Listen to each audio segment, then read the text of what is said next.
పిల్లలను కడతేర్చి ఉసురు తీసుకొని అప్పులు తీర్చలేక భార్య 2 కుమారులను హతమార్చి సాఫ్ట్వేర్ ఇంజనీర్ బలవన్మరణం.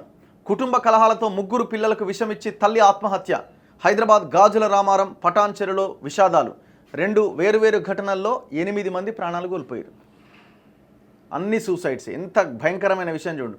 అప్పుల బాధతో ఒక భర్త, కుటుంబ కలహాలతో ఒక భార్య తమ పిల్లల ఉసురు తీసి వాళ్ళు కూడా బలవన్మరణాలకు పాల్పడ్డారట. రాజధాని హైదరాబాద్లో జరిగిన ఈ విషాద ఘటనల్లో మొత్తం 8 మంది మరణించారు. 8 మంది. దేనికి? ఆన్లైన్ గేమ్స్కు బానిసైన సాఫ్ట్వేర్ ఇంజనీర్ భారీగా అప్పులు చేసి వాటిని తీర్చే మార్గం కనిపించక 2 పిల్లలు భార్యను హతమార్చి సెల్ఫీ వీడియో తీసుకొని బలవన్మరణానికి పాల్పడ్డాడు.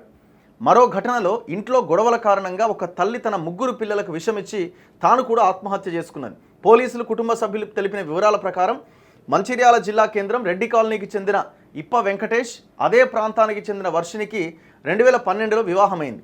కుత్బుల్లాపూర్లోని గాజుల రామారంలో ఉంటున్నారు. వీరికి 2 పిల్లలు ఉన్నారు. వెంకటేష్ సాఫ్ట్వేర్ ఉద్యోగి. ఆన్లైన్ గేమ్స్కు అలవాటు పడ్డ అతడు లోన్ యాప్లు, స్నేహితులు, తెలిసిన వారి వద్ద అవసరాలున్నాయంటూ అప్పులు చేసిండు. ఈ విషయం అతడి తల్లిదండ్రులకు తెలియడంతో గతంలో 12 లక్షలు ఇచ్చిరట. కొన్ని నెలల తర్వాత పరిస్థితి మళ్ళీ మొదటికి వచ్చింది. వెంకటేష్ లోన్ యాప్లు, స్నేహితుల వద్ద దాదాపు 25 లక్షలు అప్పు చేసిండు. వాటిని తీర్చాలని ఒత్తిడి పెరగడంతో ఆత్మహత్య శరణ్యమని నిర్ణయించుకున్నాడు. ఈ విషయాన్ని భార్యకి చెప్పి ఆమెను ఒప్పించిండట. శనివారం రాత్రి 10 గంటలు దాటిన తర్వాత ముందుగా 2 చిన్నారుల ముఖాలపైన దిండుతో అదిమి ఊపిరాడకుండా చేసి హతమార్చిండు. తర్వాత భార్యను కూడా ఊపిరాడకుండా చేశాడు. అందరూ చనిపోయారు అని నిర్ధారించుకున్నాక సెల్ఫీ వీడియో తీసుకొని చీరతో ఫ్యాన్కు ఊరేసుకొని తాను కూడా తనువు చాలించాడు. వీడు చేసి మొత్తం ఏం పని చూడండి. ఇట్లాంటి లోన్ యాప్స్కి, బెట్టింగ్లకి బలైపోతున్న వాళ్ళ సంఖ్య విపరీతంగా ఉంది. అసలు ప్రభుత్వం ఇట్లాంటి వాటి మీద ఫోకస్ చేయాలి.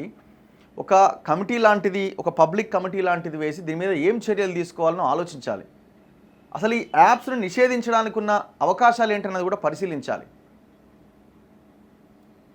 చాలా దారుణం చూడండి. ఎంత భయంకర. వాళ్ళ పేరెంట్స్ ఏం చేస్తారు? వాళ్ళు చేయాల్సినంత చేసిరు. వాళ్ళే 12 లక్షలు ఇచ్చి ఆ కుటుంబాన్ని నిలబెడదామనే ప్రయత్నం చేసిరు. అయినా వాడు మారలే. మళ్ళీ అదే పని. చివరికి ఏం లాభం? ఆడు వచ్చే పిల్లల్ని చంపిండు, భార్యని కూడా చంపిండు. ఇంకో దాంట్లో ఇంకో విషాదం. చాలా దారుణం.